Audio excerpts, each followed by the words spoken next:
Greetings, I'm Jonathan the Storyteller, and this is Erika the Harpist. Together, we're telling the story of the Harp of Dagda.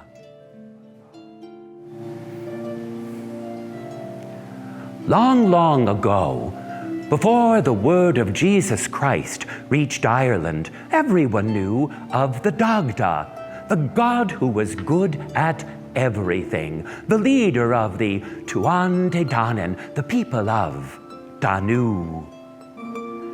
They eventually became the fifth peoples to preside over Ireland, but it took some fighting. Now, the Fomorians who ruled there before tried to appease the Dagda, but it didn't go far enough.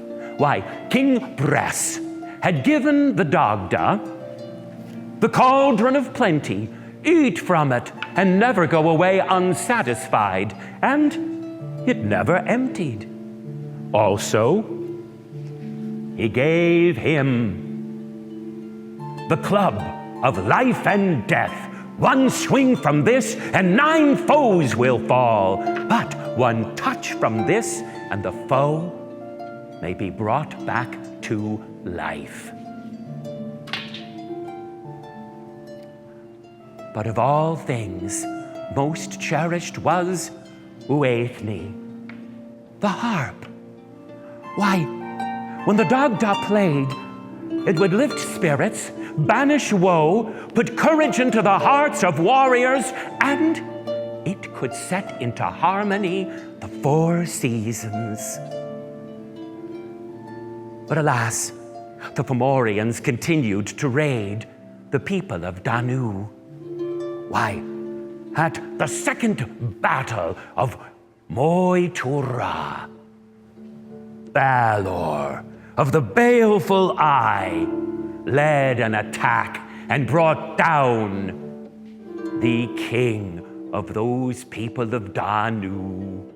But then his own grandson, Lugh of the Long Arm, rose up and hurled a stone from a sling. It found its way directly to the huge, poisonous eye on King Balor's head. It knocked that eye right out of the back of the skull, and it rolled about, poisoning Fomorian warriors, causing them to fall. And when Balor himself fell, thud, he took down 27 warriors alone in that fall, forcing the Fomorians to retreat. Well, that made the Dagda decide that maybe there could be a bit of a respite, so he returned his club of life and death and cauldron and harp to his hall, and then went off to visit with Ogma and Lugh of the Long Arm. Now the Fomorians figured that the Dagda would not be in his own hall, and they thought, oh, here's a way we can gain an advantage. We can go and take what we want from that hall. Maybe we'll even take back home with us victory. And thus they went into the Dagda's great hall. Well, first, they went and were to partake from the cauldron, stuffing themselves. They then eyed that club of life and death. Why? One swing, 9 will fall, and one touch, and one comes back from the light. One comes back to life with one touch. But something more alluring touched the Fomorians. The harp! Let's take the harp! And they pilfered it and ran off to their own hall. But the Dagda, who is good at everything, intuited this and gathered up Ogma and Lugh and went to the Fomorians' hall, and just as they entered, they found them fingering that harp.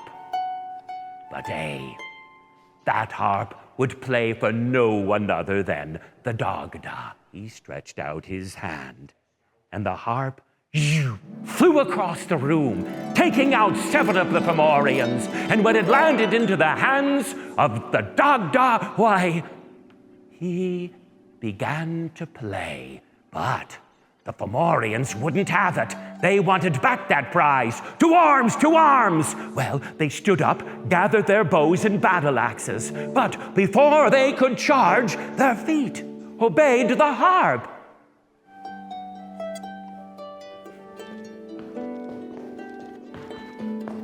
Ah! I can't stop dancing. Neither can I. Oh. And they danced round and about.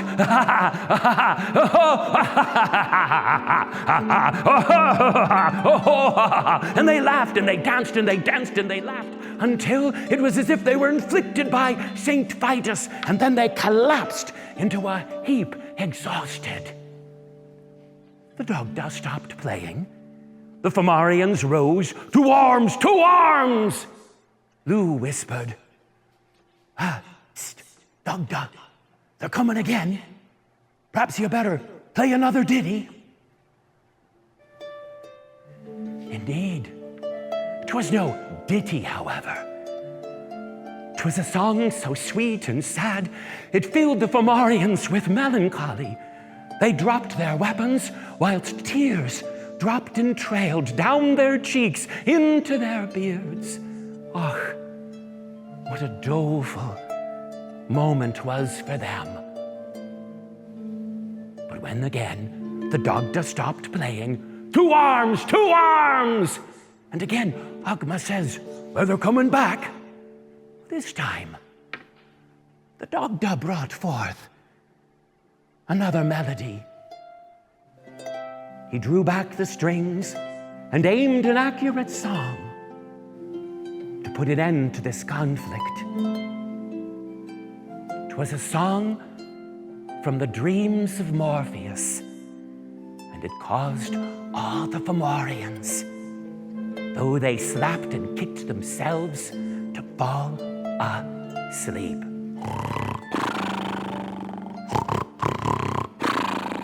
Snoring in their beards. The Dagda gathered his two companions and Uaithnea's harp, and they left the Fomorians in their slumbersome peace.